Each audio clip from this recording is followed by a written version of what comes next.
दोस्तों, आप जब भी वृंदावन बिहारी जी के लिए पेड़े, लड्डू या फिर प्रसाद में जो भी लेकर जाते होंगे, आपके मन में हमेशा आता होगा क्या बिहारी जी हमारे प्रसाद को स्वीकार करते भी हैं या नहीं।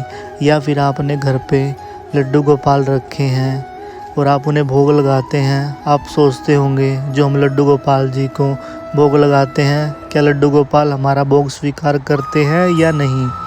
ऐसा ही एक बच्चा वृंदावन में रहता था जो हमेशा सोचता था कि जो बिहारी जी को हम भोग लगाते हैं, क्या बिहारी जी हमारा भोग पाते भी हैं या नहीं।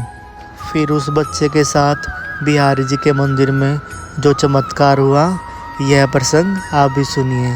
हरे कृष्णा, राधे राधे। दोस्तों, मेरे यूट्यूब चैनल में आपका स्वागत है।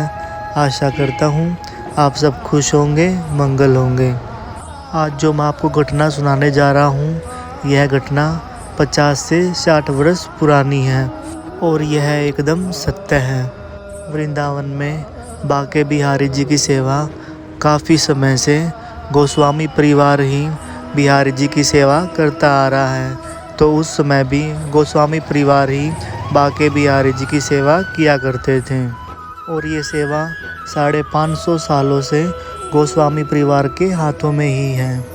अपने पिताजी के साथ में सेवा में लगा हुआ एक 5-6 साल का बालक, उस बालक के मन में एक दिन यह सवाल आता है कि हम सब लोग मिलकर जो बिहारी जी को भोग लगाते हैं, क्या बिहारी जी हमारा भोग स्वीकार करते भी हैं या नहीं। जब भी उस बालक के पिताजी बिहारी जी को भोग लगाते तो वह बालक हमेशा सोचा करता था कि पिताजी भोग तो लगा देते हैं, लेकिन बिहारी जी तो भोग को पाते ही नहीं हैं। भोग तो ऐसा का ऐसा रखा रहता है और गोस्वामी परिवार तो इतना बड़ा है, इतने सारे लोग दर्शन के लिए आते हैं बिहारी जी के। बिहारी जी किस किस का भोग पाएंगे। ऐसे ही सोच सोच के वह बालक परेशान रहता है। एक दिन वह बालक हिम्मत करके अपने पिताजी से बिहारी जी के सामने कह ही देता है कि पिताजी, जो हम बिहारी जी को भोग लगाते हैं, क्या बिहारी जी यह भोग पाते भी हैं या नहीं। और आप तो भोग को वापस उठा ले जाते हो, बिहारी जी तो खाना खाते ही नहीं, ऐसा क्यों करते हो पिताजी। पहले तो गोस्वामी जी थोड़ा हंसते हैं, फिर अपने बालक से पूछते हैं कि बेटा, तुम्हारे मन में यह प्रश्न कहाँ से आया।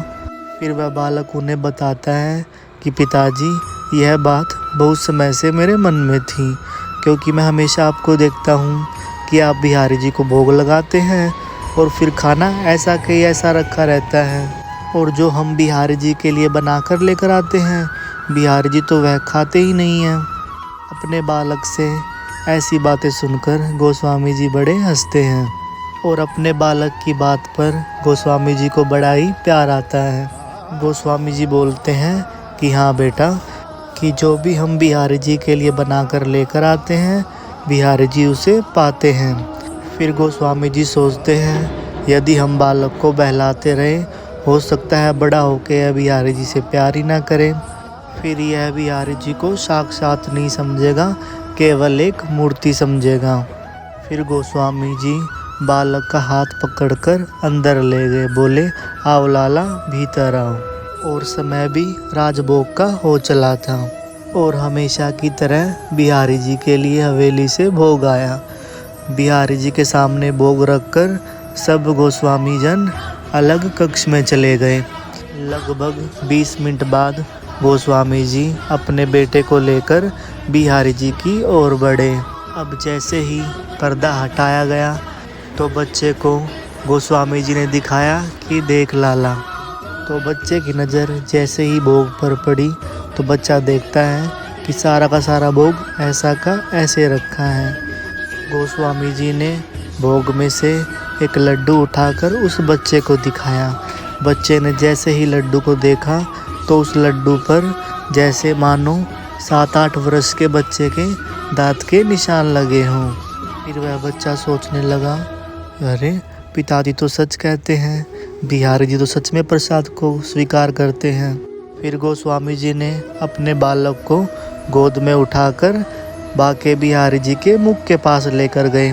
अब बच्चे ने जैसे ही बिहारी जी के मुख के पास देखा तो बच्चा देखता है कि जो बूंदी के लड्डू में बिहारी जी के दांत के निशान थे, वही लड्डू की बूंदी बिहारी जी के मुंह पर लगी हुई थी। फिर गोस्वामी जी बोलते हैं कि बेटा बिहारी जी के हाथों की तरफ देखो। बच्चा जैसे ही बिहारी जी के हाथों की तरफ देखता है तो वह देखता है कि बिहारी जी के हाथ घी से लिसे हुए हैं। गोस्वामी जी बताते हैं कि जब बिहारी जी ने खाना खाया होगा इसलिए इनके हाथ घी में लिस गए होंगे। इस प्रकार से गोस्वामी जी अपने बालक के शंका को दूर करते हैं। फिर वह बालक भी समझ जाता है कि जो हम बिहारी जी को भोग लगाते हैं वह बिहारी जी पाते हैं।